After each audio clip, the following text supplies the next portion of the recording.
What's up, y'all? It's your bro Dyzee of the Supernaturals crew. Rock for Christ. R16, 7 commandos, and a partridge in a pear tree. Yeah. So, 2 months ago, I posted on Facebook that I got a plan. Okay? And this plan is an idea that we can all come together, take breaking to the next level. Everyone that I've told thinks it's dope, and here it is in full detail. The presentation is a little bit long. I'm a really crappy speaker, so you're probably gonna get bored and just like stop listening and stuff like that, and that's fine, okay? But for those who I promised that I'm gonna release this plan, this idea, here it is. There it is, okay? So, yeah, I'm just gonna get straight right into it, and I just want to say one more thing. Happy New Year. Happy 2015. Let's all come together, my friends, my enemies, whoever. Yo, let's just take this to the next level, you know what I mean? Breaking, it's bigger than all of us, okay? And we're just, this culture is bigger than all of us, you know? It's just time for us to get together. Stop fighting over the little crumbs and pieces of the pie, and let's just do something where we all can just, we can all live happy and take care of our families and stuff, you know what I mean? So yeah, okay, this is just me speaking straight from the heart, and I hope you guys get or understand my crappy talking and presenting, because I suck, okay? Well, I'm just a b-boy. That's all I am, okay? So yeah, here it is. So here it is, a presentation about a professional b-boying industry coming up in the near future, okay? This doesn't have a name, so for now I'm just gonna call it the Battle League. So let me start by saying and talking about who this presentation is actually for. Number one, this presentation is for all the top b-boys throughout the entire world, of all generations, from the legends, pioneers, OGs, young superstars, all over the world, meaning like globally, and of all skill levels. Okay? It's also for the top organizers, like the best organizers internationally, like the international organizers. It's also for the national known organizers in every single country, and even local organizers, the top local organizers in every scene that there is around the world. This presentation is also for the b-boy media, people who are in the b-boy media, such as, online websites, the filmmakers and videographers of b-boying, and also for like bloggers, okay? And lastly, this is for all the future generations, people coming up into our culture in the near future. The future generations such as b-boys, the future organizers, future b-boy businesses that specialize in b-boying products, industry, or services. Basically anyone down with this culture. If you're in any of these, this presentation is for you, okay? So, the question you might be asking is, what is this presentation about? Like, in detail. Well, like I said earlier, simply it's about taking breaking to the next level worldwide, all over the world, okay? In every country, in every city, in every school, basically in every scene, okay? What we're going to be doing is also creating dream jobs and the best opportunities for b-boys worldwide, okay? Creating a platform. And this is going to be done by building true fans and supporters of b-boying, getting people hype and drawing them into our culture, our industry, okay? And thus far, this is how we're going to be bringing money and bringing complete growth into breaking and hip-hop, okay? Now, the cool thing about this, the great thing about this, is the fact that nobody's going to be on top, okay? What I mean is, like, I know how b-boys and organizers are, and no one wants to, go under someone else's hustle. No one wants to do that. Everyone is hustling to try to be on top. But this is a way where all organizers, b-boys, everyone doesn't have to do that no more. We can work together so everyone can get something, can get what they deserve, okay? Good thing about this is that everybody's going to have equal opportunities, okay? Another awesome thing is that b-boys will be able to make their living in their hometown. Okay, most b-boys today, the professional b-boys, if you're going to be making money from the industry, the best way to make money is by getting invited to judge or travel around the world, which is a great thing. Don't get me wrong. I'm not saying that it's not good, because everyone loves that, right? But this is another way so that instead of also having to get invited, you can be making money in your hometown, okay? Not having to travel for work so much, okay? So, one of the questions that I need to answer is, how do b-boys make money overall, okay? I'm going to be analyzing and comparing b-boying as an industry with other industries that are similar to b-boying. But before we do that, let's talk about the career of a b-boy. A b-boy starts breaking in his teens, okay? It's either he's going to join a crew or he's going to end up quitting, because b-boying is a social thing. Now, either the crew becomes one of the best, in their town or in their city or whatever, or they're going to eventually split up or fade away if they never really get like good or anywhere, okay? Now, if they still exist and they don't break up, the crew's going to eventually get older, and some people are going to have to quit or slow down. During this time, the b-boy that really wants to continue, he's going to have to start thinking about money, okay? It's either he's going to continue battling by joining a new serious crew like some kind of super crew or all-star crew, even if it's an all-star in the city, from the city or from the town crew, or he's going to end up quitting, okay? Now, he has a choice. If he wants to start making some money, like finding some money, he might have to move to the entertainment capital to get more jobs, such as Hollywood or such as Seoul City, etc., okay? Because if you're going to want to make money from break-in, that's one of the ways you got to do that. And now, if you don't want to do that, and you want to stay home into your own area, your own city, that's not the entertainment capital, you're most likely going to have to start teaching classes, okay? Or doing shows. Most likely teaching classes, okay?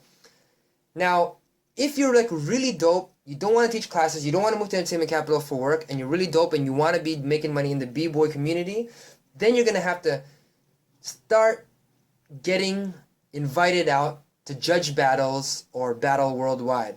But at this time, when you start traveling and judging and teaching workshops, your actual b-boying starts slowing down because you just can't be into practice every day like you used to. Okay?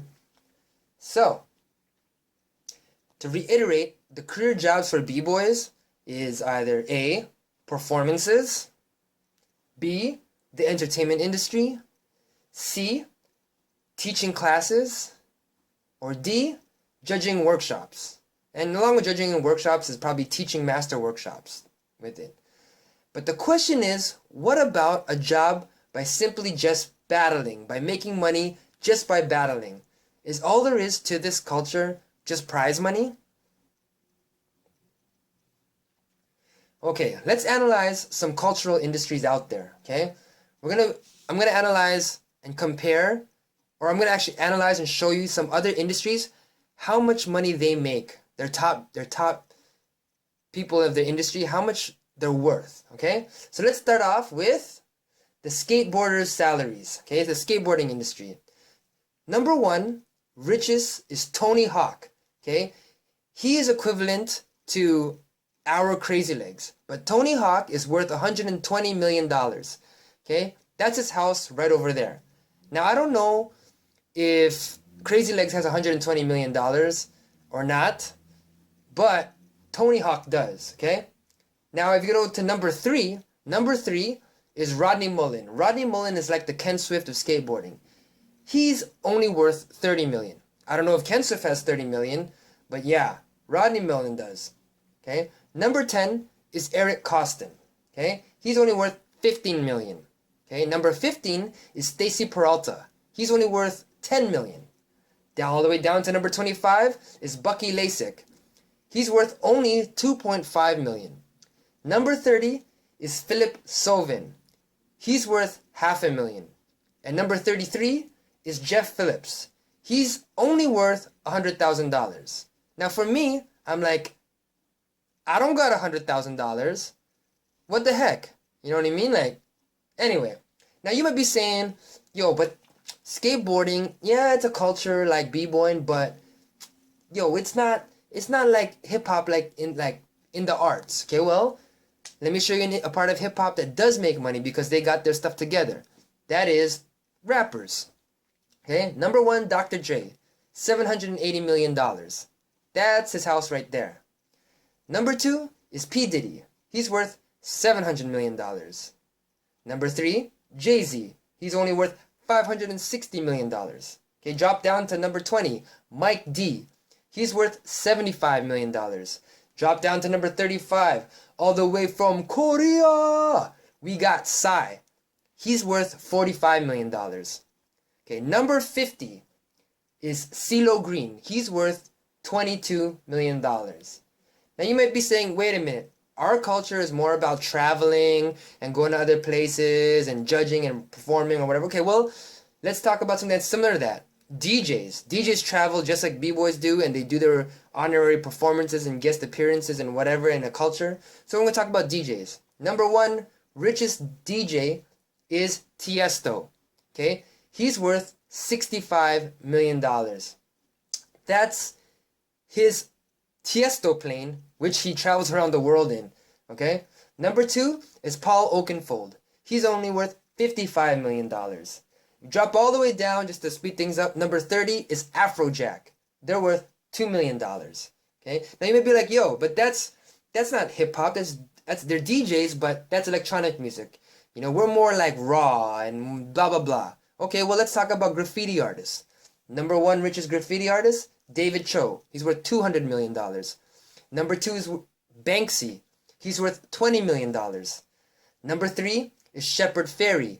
He's worth $15 million. Number four, Mr. Brainwash. He's worth $10 million. Number five is Retna. He's worth $5 million. Now you may be saying, wait, okay, whatever. He's a graffiti artist. They make their money in somehow and whatever, but they're not dancers. So, okay, let's talk about dancers. Okay? Number one richest dancer is Michael Flatley. He's worth $288 million. Okay, that's him over there dancing, and that's his house and his wife.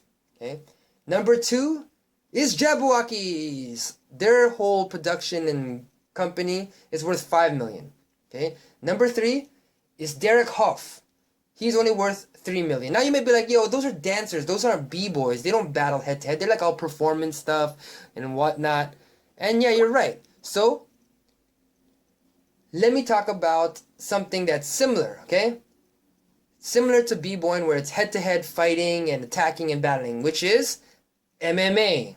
Okay, they're relatively new as a relatively new industry.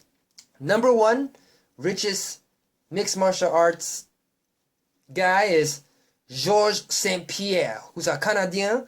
He's worth $25 million. Okay, number two is BJ Penn. He's worth $22 million. Number three, Anderson Silva. He's worth $18 million. Number 10 is Quinton Rampage Jackson. He's worth $12 million. Number 25 is Alistair Overeem.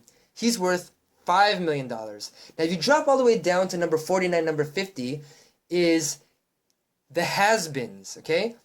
Which is Ken Shamrock and Herb Dean. They're worth $1.5 million. Now this really irks me because I was thinking at one point in my career, I think I could have maybe possibly been in the top 50. Okay? And I'm probably a has-been now. I can admit that. I can say fine, I'm a has-been, but I don't got $1.5 million. What's up with that? Okay? So, let me move on. Now, all these industries, you put them together, what do they have that b-boys don't? Okay? Let me start off by talking about what we do have. Okay, number one, we have good music. We got ill music. Okay, just like the rap industry, DJs, we got good music too. Number two, we have awesome characters and different personalities, you know, like WWF and all that kind of stuff. Like, we have a lot of different people to market. Number three, we have a lot of awesome art and creativity, like graffiti. Okay, number four, like sports and like MMA and like all that kind of stuff and like skateboarding. We have great athleticism. Okay, number five, just like WWE, I guess, we got a lot of beef and drama in our own scene. Okay, number six, we got all the head-to-head battles without the violence and blood and stuff like that your grandmother and young children shouldn't be watching, just like MMA. We got that head-to-head battle stuff. And number seven, just like the rap industry and all that kind of stuff, we have a whole bunch of culture, fashion, and tradition. So we have everything. We have all the good stuff that makes b-boying special. Now let's talk about what we don't have. Number one, we don't have a huge fan following of maniacs, fanatics, enthusiasts, all loving and supporting breaking. Okay. The second thing what we don't have is specialized products and merchandise. We don't get those endorsements. We don't have all these things just like, like things like we buy like Adidas and Puma and all that kind of stuff. Like, yeah, they're awesome. We love Nike and all that kind of stuff, but they're not b-boy companies. Okay, they're not specialized made just specifically for breaking. Okay, and because we don't have all these endorsements and all these things, we don't have as many participants as all these other things do because we're not marketed, right? And because we don't have all these participants, we don't have our own arenas, schools, and specialized training venues and all that kind of stuff. Okay, like there are dance studios, but how many are specifically made, designed only to make you a better b-boy? Okay, not too many. You know? So the question you may be asking is, does b-boying actually have a product? Can we actually have a product? And I believe we can. Because number one, we need good music to dance to. And there's a whole music industry out there. Yeah, we need that. Okay? We need music because b-boying's a dance, right? Number two is our culture. We need fashion, such as shoes. We need shoes. They seem to go really fast. We need pants to not have our ding-dongs flying and flapping in the air, of course, and to spin around really fast and all that kind of stuff. We need spin jackets, and we need things like protective gear, like headspin beanies, elbow pads, and things like that. We need these kind of things. Another thing we need is we need to have good health, such as good nutrition. We need to have a lot of energy. We need good supplements. I got to make a shout out to Razone being the first nutritional supplement mix specifically designed and made for b-boys and for dancers. Shout outs. Okay, so my point is, yes, b-boying can have a product, but we don't have any specifically made, or we don't have enough. Okay, so here's the plan. This is what we have to do to change the entire b-boying world. Okay, what we need to do is, number one, we have to showcase b-boying, okay, at its very finest to the whole entire world.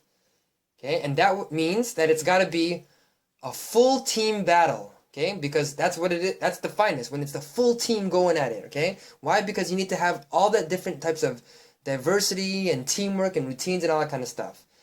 And it has to be the best of the best talent and skill on that team, okay?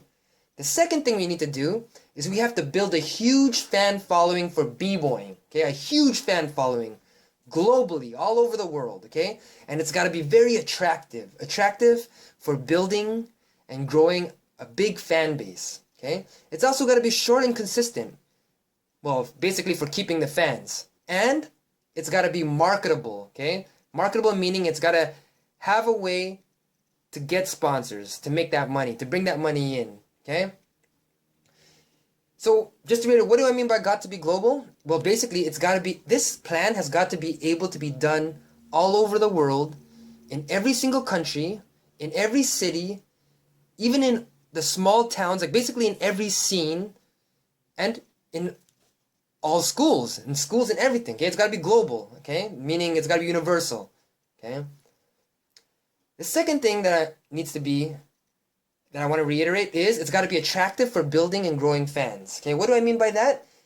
What I mean by attractive for building and growing fans is that we need the audience to have a real connection, okay, to the b-boys. And the only way that I believe that can happen is if the b-boy teams are made by home pride. We have a home pride connection, okay?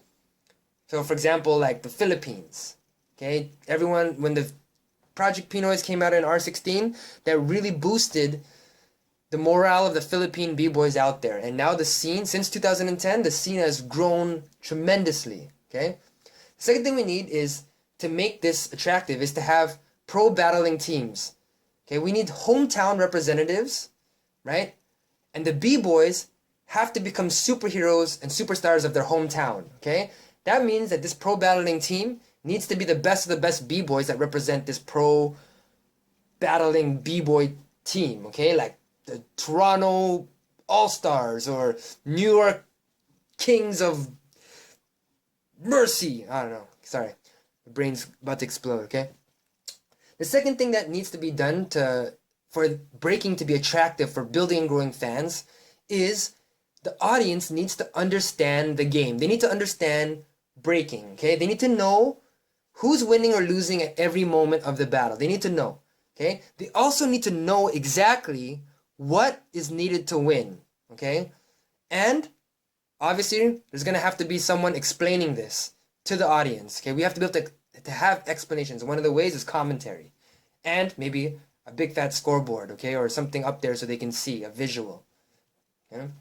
Now, what I mean by keeping it short and consistent means that events are sometimes way too long, okay? And we need to keep the fans interested. It's got to be nice, short battle, okay? Just like a game, okay? Now, the major thing that we need to do is we have to have it so that the audience is only watching their home team, okay? That means, like, hey, for example, tournaments, right? In a tournament, your favorite team, like in Korea, okay? Korea comes on to the R16 stage. First round, they get eliminated. Then the rest of the people who came to watch Korea, they're going to be like, oh. And then they're just watching this show of B-boys, but they're not with their team until the very end. Okay, we can't have it this way. Okay. Another thing to keep the fans interested and keep it short and consistent means it has to be a regular schedule of consistent battles, either weekly or monthly, not annually. Like most events, for example, I'm going to use R16. Okay, R16, there might be a fan of R16. They come once a year, and then they got to wait a whole year till the next R16 World Finals come along, right? Whereas the Toronto Maple Leafs fighting against, okay, I like Maple Leafs, obviously, as you can see. The Maple Leafs get to battle against another city, another team. It's like an R16 every single week during the season, okay? This way, if it's consistent, then the audience, the fans will know when the next battle is. Okay, and what I mean by marketable, the first question is, what makes b-boying marketable to sponsors? Okay, well, there's two ways. A, when a lot of people are watching. Okay, this graph over here on the bottom shows how many people are watching FIFA. 350 million people are watching FIFA World Cup Final. 170 million people are watching I don't even know what that is, UEFA Champions League Final. I don't even know what that is. But 170 million people are watching that, okay? When a lot of people are watching, the sponsors know that they're going to get their product out there. And that's when the money comes in, okay? When a lot of people are watching, okay? The second time that b-boying or anything becomes marketable to sponsors is when there's a lot of people participating, okay? So for example, this chart over here to the right shows how many people are playing these games. Tackle football in 2008, 3.26 million people were playing in the US. In 2012, only 3.08 million people were playing tackle football. That's still in the millions, okay? That's still in the millions. We need millions of people enjoying breaking worldwide. And the culture of hip-hop overall, totally, okay? Okay, so here is the objective of the Battle League, okay? And the whole entire objective of this Battle League is to make a global or national Battle League for b-boying battles, okay? It's going to be based on professional battling teams. That each of those professional battling teams will be representing their own city, okay? That means there's going to be home turf battles, and there's also going to be mission battles, like a home and away battles, just like regular leagues, sport leagues, okay? So for example, right, you got Toronto, the city of Toronto, the best b-boys from Toronto, okay? Home battles are going to be when other cities come to battle Toronto in their home turf, okay? Give me an example, New York City, okay? The best of New York City is going to come to Toronto, battle Toronto in their home turf. An away battle is when Toronto returns the favor and goes to New York to battle New York in their home turf, okay? What this does is create fans and a following for b-boying battles, okay? And it's going to be very attractive for sponsors and endorsements to get in on it, because they want to. It's easier for sponsors to sponsor a team, okay, rather than an event, Okay? This is how we're going to create a battling industry. Okay, so this is the team format. Okay? So a team is going to consist about 15 to 20 b-boys, of the best b-boys from the city. Okay? I think that that's going to take about 3 or 4 crews, because you're going to need to have a lot of routines and chemistry between the b-boys. Okay? You're also going to need some really dope solo individuals. Okay? You're going to need b-boys who are very well-rounded, who can do pretty much everything. At the same time, you're going to need specialists, b-boys who specialize in specific things, like b-boys who have super amazing foundation, but that's all they got, or b-boys who might have the best foundation, but they're like mad original, them super original, huge arsenal of original moves of different kinds of stuff. Or you might have guys who don't have the greatest foundation, not super original, but they can blow it up. They got the craziest tricks and moves, because you're going to need everything. All different mentalities, all different approaches to breaking has to be on each team, right? That will be what best represents your team, not a whole team of footwork guys or a whole team of just power move guys. No, you need everything, the best of the best of all different approaches, okay? And for a team, I think you're also going to need a general, a general to lead the army, aka a coach. Now here's the Battle League format, okay? So, let's just give an example. Imagine there are going to be 5 teams in a league, okay? So you got New York, Philly, Miami, Toronto, and Boston, okay? There's going to be home and away battles, okay? And it's going to be round robin.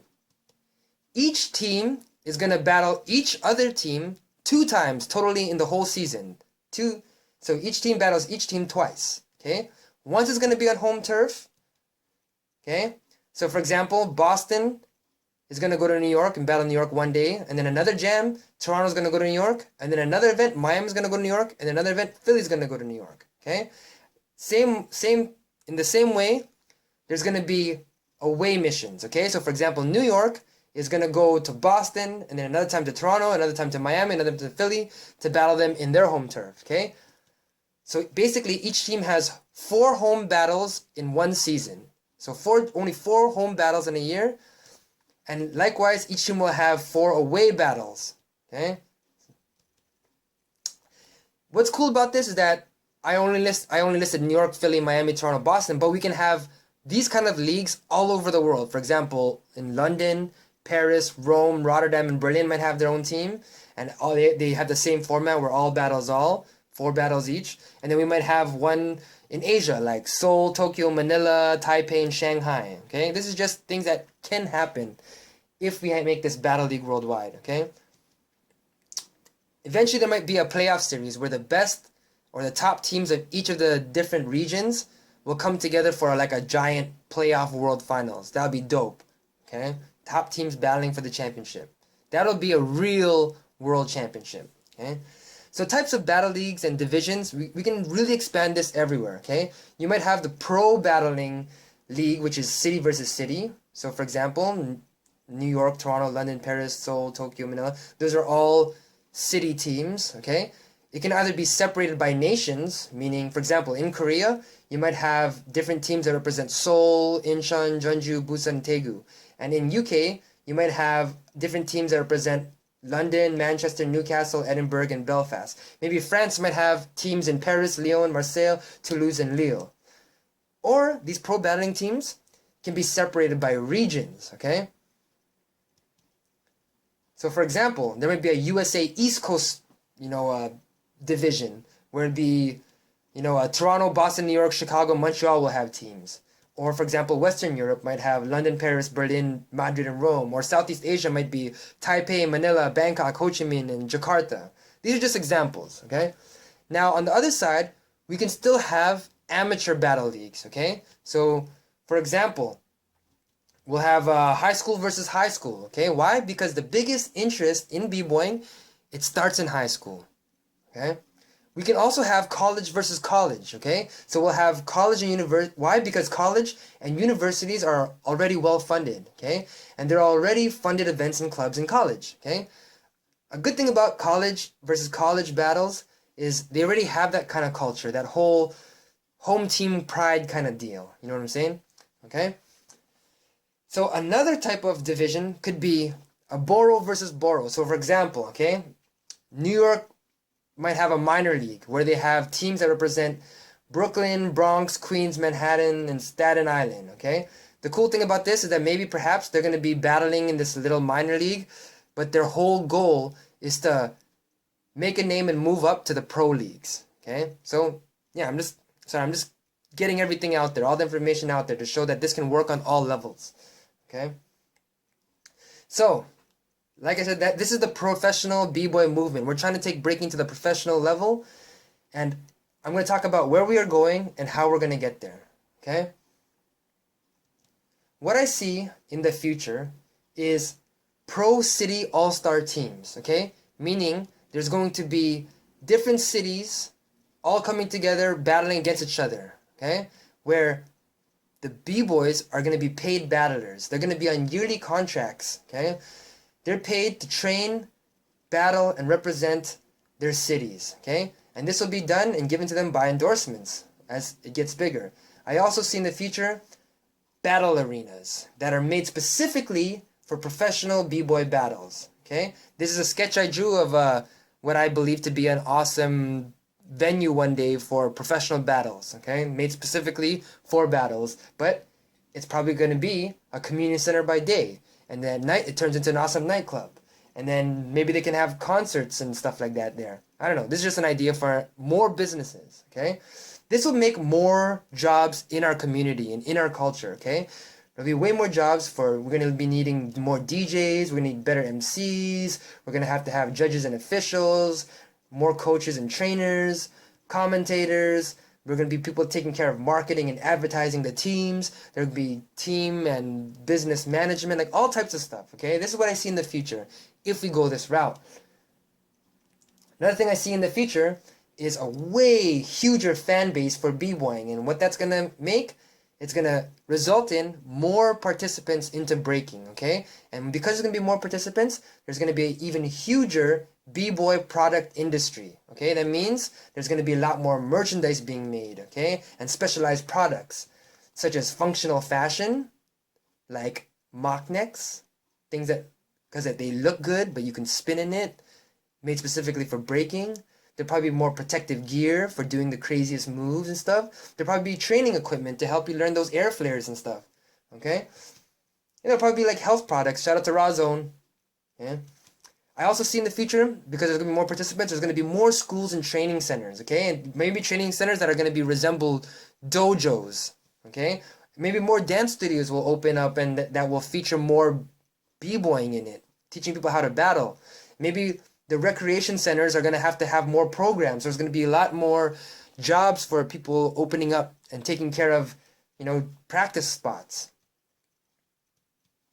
I also see associations in the future rising up, that are all coming together in the interest of preserving the art form of b-boying. Also, maybe another association taking care of preserving, hip-hop as a culture. Maybe there'll be associations that are all about representing to the general audience, b-boying in a good light, okay? Maybe there's going to be an association that's going to be taking care of everything in regards to judging, such as training and testing and certifying, b-boys and stuff like that, okay? So there's already a lot of, associations and federations coming together right now, and who knows where it's going to go in the future, okay? I see in the future maybe that all this stuff can eventually expand to all of hip-hop, such as funk styles, MC battles, DJ battles, etc. All that kind of stuff, okay? Now the question you may be asking, well, why will this work? Why will this work now? Why couldn't this happen before? Well, the reason why I do think that this will work is because, number one, b-boying battles were originally like this, okay? It was originally like this back in the day, okay? Team versus team, my crew would go out to another city to find another crew and we would battle there, okay? When we battled there, we would battle for like an hour, okay? There was no judges, there was no time limit, but we would go out there, 1 hour battles, okay? We would call them out where they're from, okay? Famous battle that was like this was the famous Dynamic Rockers versus Rocksteady battle in Lincoln Center, okay? It was a full crew battle. Now, number two reason why I think this is going to work is because the best of the best battlers or best of the best battles are always the most exciting. All I need to say to prove this, the all battles all at IBE. That was one of the illest, right? Always exciting. Okay. Number 3. People are more likely to come support their home team than watch a tournament. Okay, it's easier to get somebody and say, hey, yo, Toronto is battling New York. The best b-boys in Toronto are getting together and New York's coming down. Can you come support? More likely that's going to happen rather than saying, hey, there's a tournament where all these b-boys are coming. You want to come watch? No, like people want to feel like they're part of something. Okay. Now the 4th reason why I think this is going to work is because we don't need a big capital to start this off. Okay, because there are already good b-boys that exist in each city, all corners of the globe right now. Okay, and there's already good organizers all over the globe that are already throwing jams that can already make this happen. Okay, and the 5th reason why I believe this can work now is because, okay, I'm sorry to say, I'm not trying to do some self-promotion, but I'm just being honest. Okay, it's because the hour system. Okay, the hour system is out there now. I went to Korea in order to get the system out there, just to provide the whole world an option, okay, of getting away from this just completely subjective judging. Okay, this way the hour system can do what it needs to do, which is, number 1, educate the general audience of what breaking is about, getting them asking questions, wanting to get into it deeper to know what are the different aspects of breaking. Okay, it's also because it's based on actual criteria rather than just subjective opinions. Can you imagine, the whole crowd coming to cheer for your city, and then at the end of like a 1-hour battle, the judges just point the other way? I just felt they did better, they wanted it more. Like, that's not gonna fly. That cannot work, right? I know that will be impossible. We're gonna need to have some professional judging if we're ever gonna take it to this level. Okay?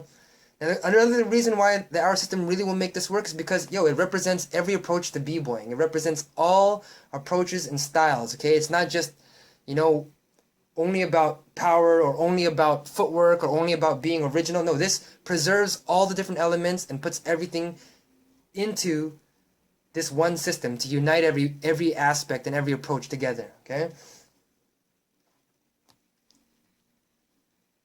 So, here are the steps, okay? You might be wondering, what can I do? Well, here's the steps. If you want to do it, here it is, okay? Number 1, all you need to do is assemble your pro b-boy city all-star team, okay? Just get the best guys from your city together, okay? So, for example, if you're from New York, right, you're just going to grab the best b-boys from New York, in each of the different perspectives and approaches to breaking. So the best foundation guys, the most original guys, the guys with the best execution, the guys with the best blow-ups, the guys with the best battles, cipher, arsenal, and strategies and stuff like that. And then you're going to get the top organizers to work together. And then you're going to find rival cities to do the same, okay? So you're going to look for another city, such as Toronto, okay? All you need is one other city to start this off, okay? So in a one league, it'd just be New York and Toronto, and that's it, okay? We can get more teams added later, okay? So what you're going to do is you're going to set up home turf events, okay? The event at home where the other city's going to come and battle you at home, okay? And now it depends. Now, if you have more cities, right, then you're going to have to set up more home turf events, okay? So, for example, if you have 3 rival cities, that's going to equal 3 home battles, okay? So, for example, Boston, Philly, and Toronto, all 3 cities are going to have to go to New York, so you have to make 3 events at home. Now, this can be held during or after an existing local b-boy jam, okay? So, you can partner up with different top organizers and say, hey, after your event, let's have it then, okay?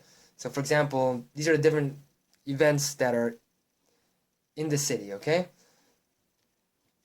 Next step is for you to go to the other cities and battle them on their home turf, like challenge them in their own city, okay? Everyone's going to be doing the exact same, okay? The 5th step is now you're going to build fans and a supporters club, okay? So you might have some PR campaigns where you're going to take the crew, do some shows for sick kids, hospitals and stuff like that, just whatever campaigns you can to get to get people to be interested to support your team, okay? That might include doing showcases, demonstrations, press conferences where you talk crap about the other cities saying New York is whack, Toronto sucks, whatever, right? And you're gonna be hyping up the upcoming turf battles. Like, come support us as we smoke New York and Toronto. This is just an example, okay? It's just an example, don't get mad, okay? Then you're gonna make fan clubs, okay? Because as you start getting popular and people, you're gonna have to have fan clubs, okay? You're gonna have to have these meet and greets, where you're introducing the fans to the different b-boys that represent your team, and possibly have celebrations and parties and stuff when every time you win, okay? So, the question is, you might be wondering, what can you do? What do you do? All I'm asking you to do is just share. Share this with anyone, okay? Share this with whoever you need to share it with, right? Just get the word out, okay? Share it with the best b-boys. Let them know about this plan. Share it with, like, promoters, and the best promoters from your city. Share it with people who can sponsor, whatever. The second thing you can do is just believe, okay? Believe in your mind, believe in your heart, right?